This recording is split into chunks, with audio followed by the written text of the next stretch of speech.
horreyn waa kugu soo dhaweynayaa waraysigan gaarka ah xidhiidhyaha naafada gobolka Banaadir Basiira Cabdi Maxamed gaar ahaan muuqaalka Mustaqbal Radio ayaan kugu soo dhaweynayaa marka hore soo dhawow. Bismillahir Rahmaanir Rahiim.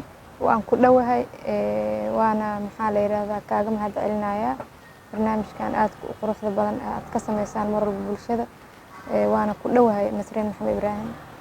maadaama aad tahay xidhiidhyaha naafada ee gobolka Banaadir goorma ayaa lagu magacaabay xilkaas ama sidee ayay kugu suurta gashay in aad noqoto xidhiidhyaha naafada gobolka Banaadir? Arrintan waxaa la iigu dhawaaqay ama xilkan oo ay dekreetada soo baxday 15 May waqtigaas ay soo baxday fursado badan way noo saamaxeen ugu horeyn dadka naafada ah oo aad u jeclaa in macnaheedu aan u qabto arrin mas'uuliyad ah oo arrintooda u ololeeyo oo maxaa la yiraahdaa u ololeynayo markasta in aniga aan u taga boos aan arrintooda wax uga qaban karo ama uga dhaqdhaqaaqi karo mar walba u taagnaayeen oo arrintaas maxaa la yiraahdaa aad u daneynayeen. qodobka labaad oo ii saamaxayna waxay ahayd in gudoomiyaha gobolka Banaadir Cumar Cabdiraxmaan Cumar Yariiso gudoomiyaha gobolka Banaadir duqa magaaladana ah in maxaa la yiraahdaa ay ahayd xilli isaga oo xilka haayay asigana uu ahaa qof mar walba arrimaha naafada aad u jecel haduu wasiir ahaay iyo haduu gudoomiyaha gobolka Banaadir yahayba mar walba naafada xilli kasta qof la fariisto arrimahoodana aad u daneeyo ahaay fursadahaas iyo kuwa kale badan waa ay ii saamaxay. marka kuwa ayaa kamid ah shaqooyinka aad xiriiriye ahaan qabato ama xafiiskaagaba uu qabto?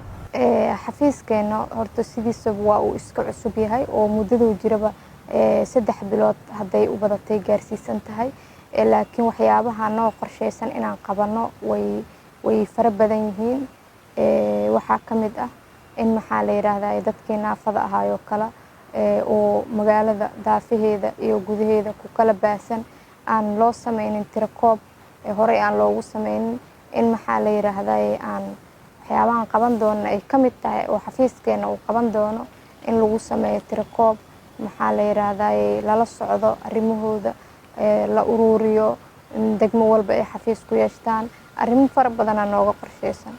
ma jiraan marka dad kale oo iyaguna kamid ah dadka baahiyaha gaarka qaba oo ka shaqeeya xafiisyada dawladda ama gobolkaba ka shaqeeya marka laga soo tago adigoo ah xidhiidhyaha naafada gobolka Banaadir?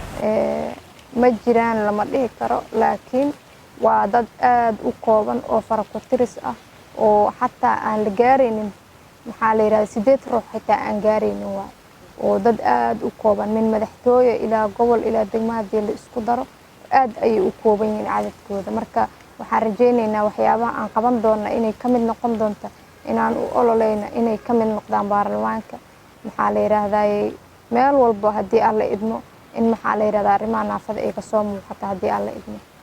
sideedaas ruux ka soo koobay waxaa jira cabashooyin badan oo dadkan qaba baahiyaha gaarka ay miidiyaha ama qaybaha kale ee warbaahinada marin jireen ee ku aadan in shaqooyinka dawladda iyo xilalka la isku dhiibay iyo la isku magacaababa aysan door fiican ku lahayn maadaama hadda ay 8 yihiin sidee ay ku imaatay in ay xubnaha intaas leeg ay ku yeeshaan qaybaha kala duwan ee dawladda?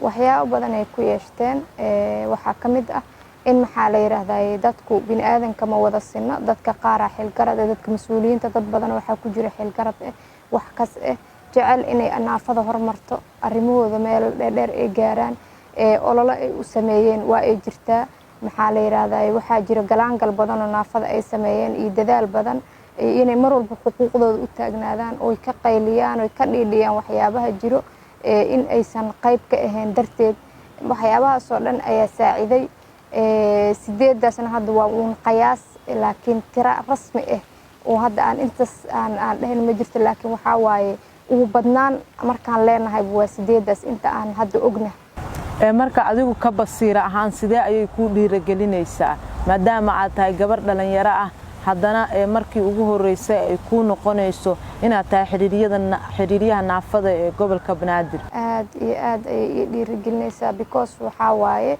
arrintan arrin aan horay loo soo sameynin gudoomiyayaal badan ayaa soo maray gobolka Banaadir mana horina ma aysan u soo qabsoomin maadaama qofkii ugu horeeyay oo barnaamijkan lagu bilaabay aan ahay waxaan dareemayaa mas'uuliyad badan waana ay dhiirigelinaysaa. waxaana rajeynayaa inaan wax badan arinta gobolka banaadir oo xagga naafada inay iska bedeli doonaan insha Allah.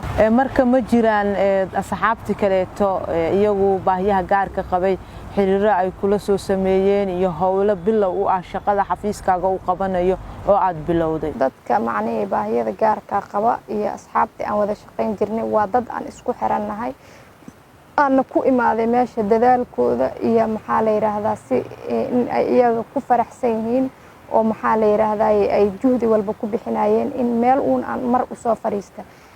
taas darteed marka waa dad aan mar walba isku xirannahay, iskana warqabno. haddii alla idmana gobolka banaadirna mar walba wuxuu la sheer garayn doonaa waxyaabaha baahi oo ay qabaan iyo waxa ay rabaan iyo waxa ay doonayaan in la qabto, inuu mar walba la sheer garayn doono, la tashina uu la sameyn doono because waxa qofka baahidiisa asiga ayaa kaaga ogaal badan. taas darteed ayaa marka waxay sababaysaa in aan ahaano dad isku xiran, iskana warqaba ayagoo civil society anigoo maanta ku magacaaban xil dawladeed. waan gartay. marka la fiiriyo meesha aad adigu maanta joogto sidee u dhiirigelinaysaa ama door bilow ah ay ugu tahay dadka kale qaba iyagu baahiyaha gaarka ah ee laga yaabo inay qaarkood ka cabanayaan inaan fursadaha dawladda iyo shaqooyinka kale laga qayb gelinaynin? marka door intee leeg ayay tani ay u tahay ama bilow intee leeg ayay u noqon kartaa? wax wanaagsan ayay u tahay. in badan oo iyaga ka mid waxaa laga yaabaa inaysan quus taagnaayeen oo inay waxba u suurtagelaynin ay aaminsanaayeen, laakiin waxay ogaanayaan qof kasta oo dadaalo oo xuquuqda macnaheeda dadka naafada ah in uu soo dhiciyo ama maxaa la yiraahdaa xuquuqdiisa uu helo iyo dadkiisa iyo dalkiisa waxa ka jiro inuu la jaan qaado go'aansada inuu gaari kara si walba oo xaalad walba uu ku sugan yahay ayay ogaanayaan, yaqiinsanayaan. wayna dhiirigelin doontaa haddii alla idmo. waxaana rajeyn doonaa inay wax badan ka bedeli doonta magacaabistan uu sameeyey gudoomiyaha gobolka banaadir. waxyaabaha hadda aad sida hordhaca u qabatay ka xiriiriye ahaan kuwa ayaa laga xusi karaa as leedahay waa 1 iyo 2 iyo 3 howlaha tan iyo marka aan xafiiska imaaday aan qabtay? qodobo badan ayaa jiro. waxaa ka mid ah inaan degmooyinkii oo kale in badan oo ka mid ah aan la sameynay xiriir, inaan la fariisanay, la sheer gareynay arrimaha naafada, wax badan aan iskala garanay. maxaa la yiraahdaa tusaale inaan gudoomiyaashii degmooyinka kulunsan oo kale aan la fariistay oo aan kala hadlay degmooyinkooda laga tixgeliyo naafada sida arrimahooda wax looga bedeli lahaana aan isla sheer gareynay. ma qorsheynaysaa marka inaad kulmiso guud ahaan dadka qaba baahiyaha gaarka ah si iyagu ay u soo gudbiyaan waxyaabaha maskaxdooda ka guuxaya ee ku aadan doorka ay u baahan yihiin inay bulshada ka ahaadaan? aad ayaa u asiibtay su'aashaas. waxay ka mid tahay waxyaabaha noo qorshaysan aana ku hanweynahay in naafada gobolka banaadir ku sugan in xitaa haddii alla idmo aan u sameyno kale xataa meelo ay ku soo gudbiyaan warbixinadooda iyo talooyinkooda ku saabsan arrimaha naafada sida wax looga bedeli lahaa. waxay ka mid tahay waxyaabaha noo qorshaysan hadduu alla idmo aan rajeynayna inay noo suurta gasho. Basiir, ma jiraan caqabado iyo dhibaatooyin aad wajahayso tan iyo markii aad xilkan ama qaybtan aad ka hayso gobolka aad timid ee ku aadan xiriiryaha naafada gobolka banaadir? horta waxa waaye shaqadu waa iska bilow. haddana inta inaan qabta aan go'aansaday oo aan biloobay weli ma arkin wax iga hor imaada, laakiin qofka haddii wax baan qabana uu yiraahdo wuu ku tashanayaa mar walba caqabad inay jiri karayso, waana suurtagal caqabado inay imaadaan. laakiin waxaan rajeynayaa haddii alla idmo in inta aan ama shaqo civil society ku soo jirno ama intaan tan dawladda aan soo galay ay noqoto qofka mar walba uu shaqo ku soo jiri jiray wuxuu helayaa khibrado badan oo macnaheedu caqabadka markaas uu u kaashan karo. marka caqabad waa sugayaa inay jiri doonto, laakiin weli hadda wax caqabad ah oo aan ka dhaqaaqi waaya lama kulmin intaa yar ee aan xilkaas hayay. ugu dambeyntii maxaad nala wadaagi lahayd oo aad bulshada Soomaaliyeed dhihi lahayd? bulshada Soomaaliyeed waxaan dhihi lahaa dadka baahiyada gaarka qabo ama naafada ah meel kasto ay joogaan in macnaheedu ay walaalahood garab istaagaan, dhiirigeliyaan, aysan niyadda ka jabinin, xuquuqdoodana mar walba ay ilaaliyaan, ogaadaan xuquuqda iyaga ay ku leeyihiin dalka mid la mid ah inay iyagana ku leeyihiin. dadka naafadaana waxaan dhahayaa waxaad ka mid tihiin dadkeena Soomaaliyeed, waxaa leedihiin xuquuq xuquuqdiina ilaa aad gacanta kaga soo dhigtaan inaydan quusan ayagana saasaan faraaya. waad mahadsan tahay waan ku mahadcelinaynaa Basiira. taasi waxay ahayd Basiira Cabdi Maxamed oo ah xiriiriyaha naafada ee gobolka Banaadir.